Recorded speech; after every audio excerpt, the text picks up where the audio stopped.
Salam sejahtera untuk kita semua. Hari ini Jumat 4 Juli 2025, hari biasa pekan ke-13. Kita akan merenungkan Matius 9 ayat 9 sampai 13. Setelah Yesus pergi dari situ, ia melihat seorang yang bernama Matius duduk di tempat pemungutan cukai.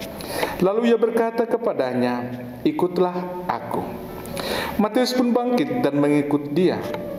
Ketika Yesus makan di rumah Matius, datanglah banyak pemungut cukai dan orang berdosa, lalu makan bersama dia dan murid-muridnya.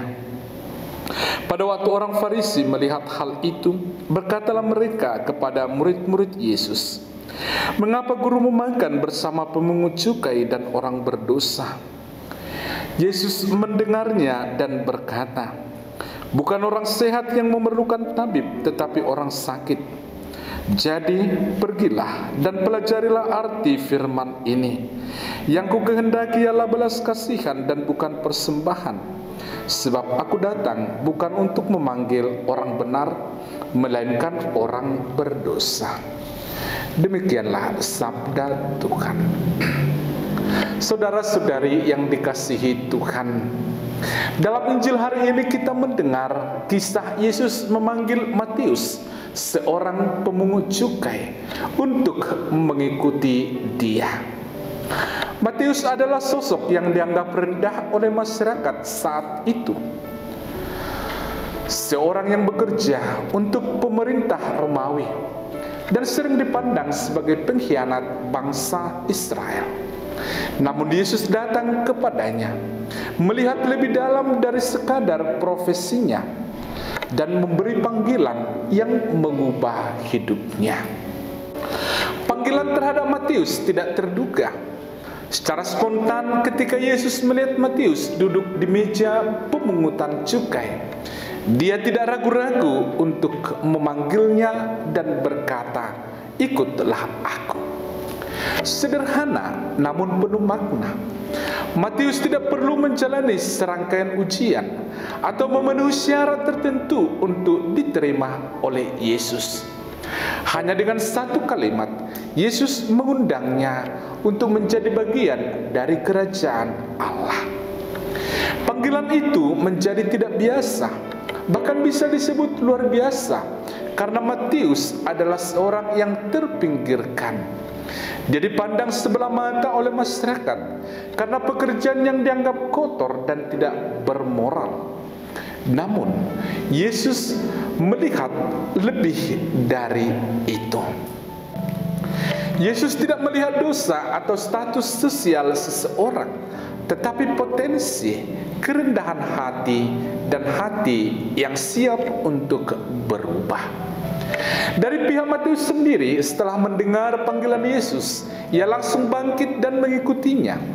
Ini bukan sekedar keputusan pribadi yang dangkal, tetapi keputusan yang mengubah hidupnya secara total. Matius meninggalkan pekerjaannya yang menguntungkan secara finansial untuk mengikuti Yesus. Dia tidak lagi mencari kekayaan material, tetapi dia mencari makna hidup yang sejati dalam Yesus Kristus. Akan tetapi, tidak semua bisa melihat keagungan tindakan Yesus memanggil Matius.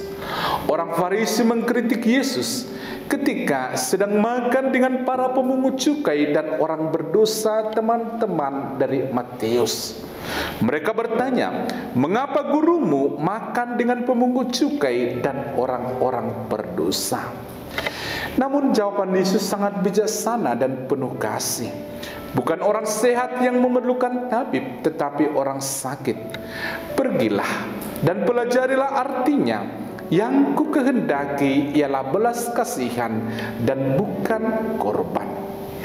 Aku datang bukan untuk memanggil orang benar, melainkan orang berdosa."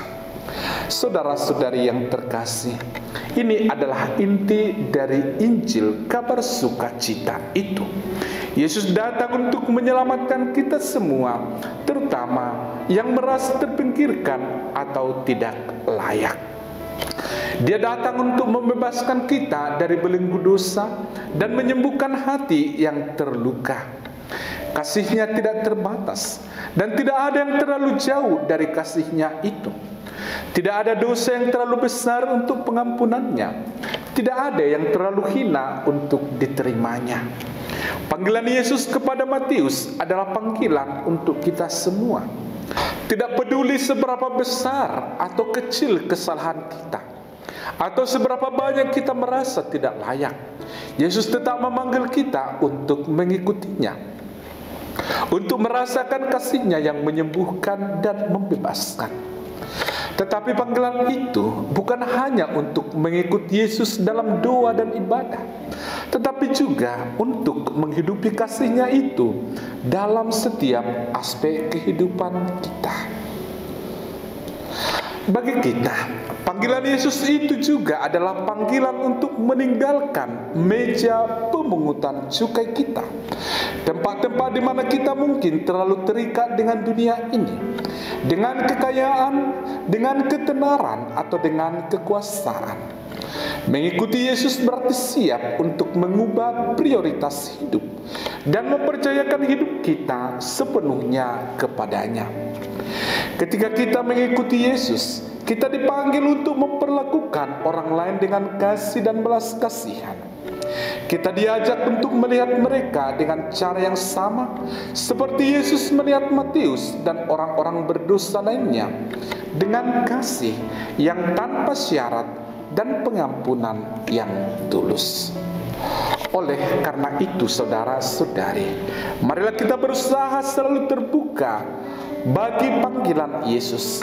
Biarkanlah kasih-Nya menyentuh dan membebaskan kita, agar kita pun mampu menjadi saluran kasih-Nya bagi sesama, seperti Matius yang menjawab panggilan Yesus dan meninggalkan segala sesuatu yang lama. Tuhan memberkati kita.